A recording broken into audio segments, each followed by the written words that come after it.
Hey guys, welcome back to FurnaceClans. Couple of notes before we get started. First things first, that entire giant vein of cassiterite I found, that's tin, not copper. Sorry about that. Brain fart of magnitude of dwarven proportions. I was standing on the wall while I was trying to build it, apparently. So, apologies for that. We've shut off most of that mining operation. We've got a lot of tin coming up. We'll use that for buckets or statues or something. Lord only knows. But that makes it more imperative that I get this tree farm going. And down at the tree farm, I had to come up here into this area, which is where the flooding begins. I closed off the drain because I wasn't getting enough flood in.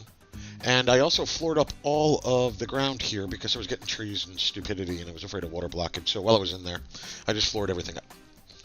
So that's refilling again. You can see how, whoops, sorry about that.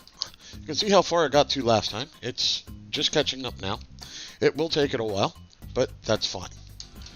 Up here at the battle of the flammable versus the never-ending fireball, it continues. Up on surface, we have a series of goblins who have showed up, who in theory would help if I open the doors, but this horse here, he's going to run over, jump on this plate as soon as I crack that door open, and block the pathing anyway, so it's completely pointless to try. So we have to go with option 4. What is option 4? I'm glad you asked. Now, seriously, I'm basically jammed up here. My two options are basically try and flood the little guy out, which just I don't think is feasible. That is so much room to try and flood with magma going through all these corridors, through the pits, until we get back here to these bridges. That's just pointless. So we're not even going to try, but I'm pretty sure this door would block it off here. This little red wouldn't matter, but there's just so much room to try and flood out. No way. Even with a pump stack, I'm not sure I'd want to try doing that. So we go to option 2. If y'all remember when I first built this system, Torpedoes 1 and 2 were a thought. Now, we're going to launch Torpedo 2. My concern with this was and has been a couple of things. One, I'm sure you'll see the jam here shortly that comes from launching multiple torpedoes into the system if you didn't see it in an earlier occurrence. Sorry guys, I'm trying to find something so I can show you. Okay, nope, where's the launch track? Oh, come on. Okay, the launch track drops here. Oh, excuse me, drops there. There we go. That's the holding loop. Now if we come up in here, Torpedo 1, 2, 3, just go down in order. This Raven, who's sitting inside Torpedo Bay 3, has basically kept wandering critters from continuing to enter my map because he got himself floated up there and he's just never passed out. Once I start playing with the pathing options he has up here, he may start moving again. With that, I may start getting transient traffic on the map again. It's been very nice to actually have him trapped up in there, but we have reached a point where Torpedo 2 needs to be fired. So we're going to come down here. We're going to flip the lever. Lots of clouds of smoke. As soon as that lever gets flipped, stop. All right. Shift F1, up, nope, Shift F1, thank you, up 4. Okay, that cart's already in motion. The Raven hasn't done anything yet. We're going to close that hatch back up as quickly as possible. Come on, somebody pull it. There we go. Alright, so hopefully that's got that.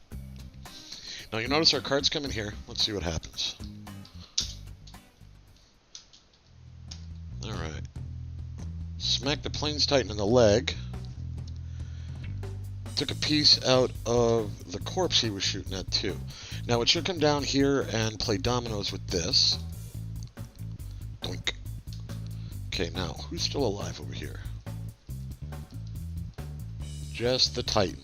Okay. So where is he going? I can't see where he actually is in the smoke. He's just having himself... Oh, he's getting out.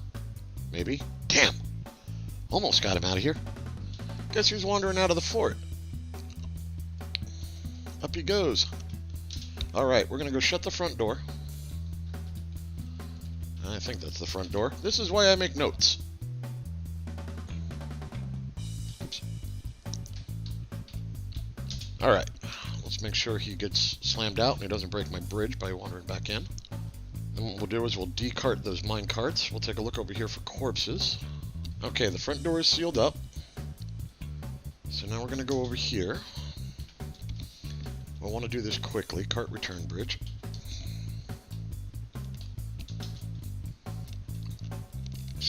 I don't want this guy getting into the fort. I don't know if you guys have ever dealt with an undead horse, but they're brutal. So, 1 minecart off, 2 minecarts off. We'll seal that back up. Yeah, he's up there burning people on the surface. How joyful. Okay, so we're sealed back up here. We no longer have a stuck cart on the system. After all that work dealing with the FB and trying to get the OMG back online, I decided I was going to get rid of the horse. Well, the horse came by, I opened the front door, he stood on the platform, I dropped a cave-in on his head. What does he do? He falls down the hole from the hatch, which is, for some reason, still there, but jammed open. Don't ask me why. The pressure plate's not even there to hold it open anymore, so I think what happened was the pressure plate got destroyed while it was open, and the hatch never knew it needed to be closed, which is just joyful, because if I come over here, it's still got its mechanisms in it, and it's operated by mechanisms. I can't open or close the thing. I'd have to remove it. Trying to remove it, of course, is going to be difficult with a horse corpse down here. Which means that the OMG is now really down. But the corpse of the Forgotten Beast is sitting on the rails. I've got a single torpedo back in the system, so it's kind of chewing on him.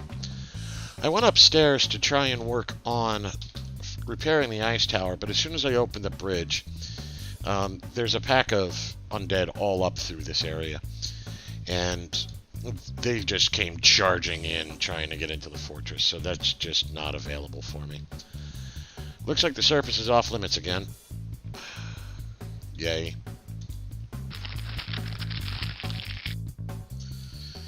Hey guys. Well, the whole flooding theory wasn't quite working as planned here inside my brand new tree farm. So as you can see, I've built myself well, I guess it's a rat maze, really.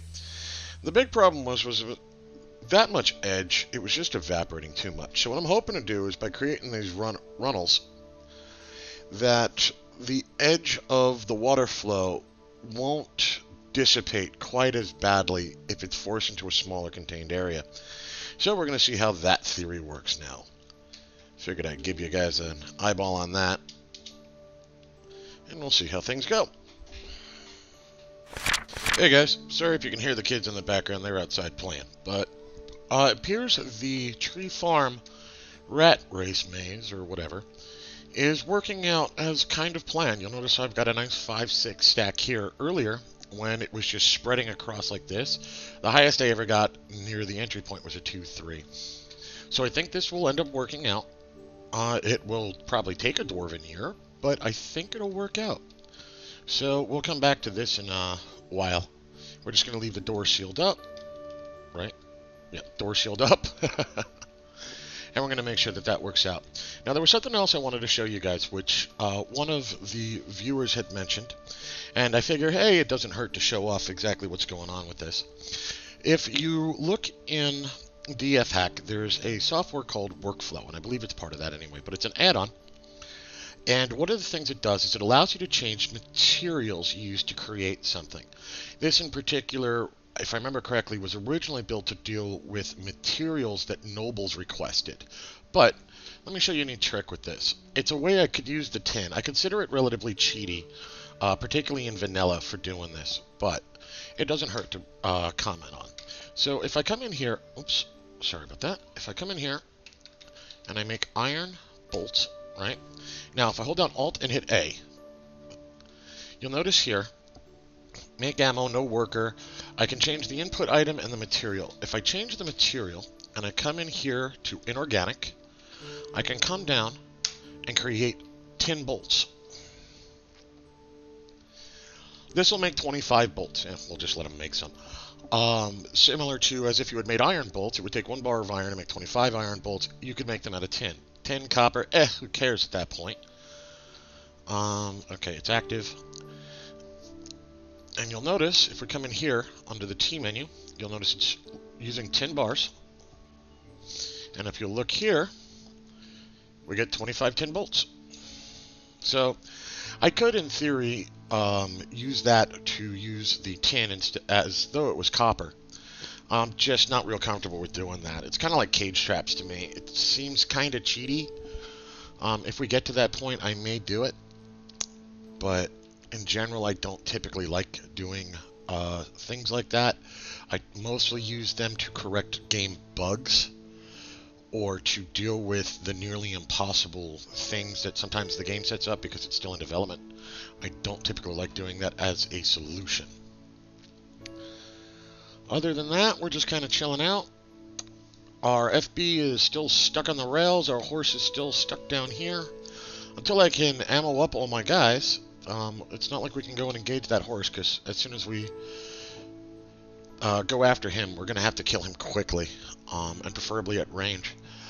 This hatch I've actually was able to remove while the horse was stuck over by the stairway. I had somebody run in, take off the hatch, and run away. But really oddly, the dwarf stood over here to remove the hatch here, and the hatch ended up over there on the left side. I don't understand why. We've just got a lot of internal maintenance to do and things like that. A lot of long-running projects. I've got plenty of idlers. It's just I got to wait for things to happen at this point, really. I've got to wait for the horse to get out. I got to wait for the water to flow. There's not a lot to do right now downstairs. I'm still setting up the live fire pit here, but until we've got bolts, that's pointless because I have no ammunition to shoot at live fire targets.